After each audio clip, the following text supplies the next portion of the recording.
وَإِنَّهُ لِحُبِّ الْخَيْرِ لَشَدِيدٌ، اور بے شک یہ مال کی محبت میں بڑا پختہ ہے۔ جب مال کا مسئلہ آتا ہے تو بڑے چھوٹے کو نہیں سمجھتا، باپ بیٹے سے بات کرتے ہوئے آنکھیں بدلتا ہے، اور بیٹا باپ کے ساتھ گفتگو کرتے ہوئے آواز میں تلخی پیدا کرتا ہے۔ مال کی محبت میں بڑا سخت ہے،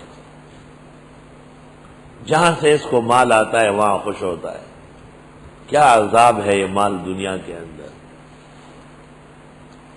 میں بڑا حیران ہوں اس بات پر۔ ہمارے ہاں وہ ٹرک کھڑے ہوتے تھے ایک جگہ، تو بچے ان کے ساتھ لٹکتے تھے۔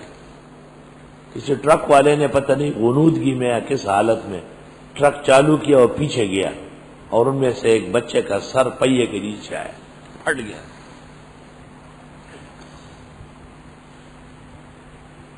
آج سے 50 سال پہلے کا واقعہ ہے۔ میری عمر 5 سال 6-7 سال ہوگی۔ ان کا جو حال تھا رونے کا، ماتم کا، وہ میں آپ کو بتا نہیں سکتا۔ ان کی وجہ سے پورا گاؤں بے چین تھا، سب پریشان تھے۔ اس کے بعد تمام جرگہ بیٹھ گیا اور ڈرائیور کے اوپر 1000 روپے رکھے۔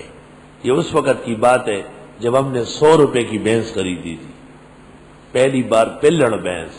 وہ اس جیسی بھینس ابھی چند مہینے پہلے ہم نے 65,000 کی خریدی، وہی بھینس تقریباً اس وقت 100 روپے کی تھی۔ اور 40 روپے کی ہم نے بکری خریدی، اکوڑے کے راستے میں 2 کی جگہ 3 بچے دے دی، سب نر بچے ہوا، بلا بچی رو اوڑ دو، 2 بچیاں اور 1 بچہ، 40 روپے کی بکری، ایک عجیب و غریب بکری تھی۔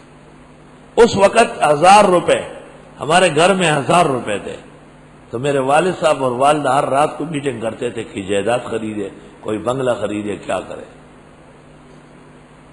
اور آج تفسیر والوں کو 1000 روپے دینا کم ہے، ان کی خدمت اور کرائے کے بارے میں بالکل کم رقم ہے، بڑھایا جائے انشاءاللہ۔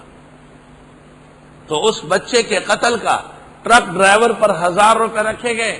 وہ 1000 روپے جب گھر آئے، اس کے بعد نہ بچے کی ماں روئی نہ باپ رویا، ماتم ختم ہو گیا۔ میں اس بات پر حیران ہوں کہ اس میں کیا تماشا ہے۔ توبہ توبہ۔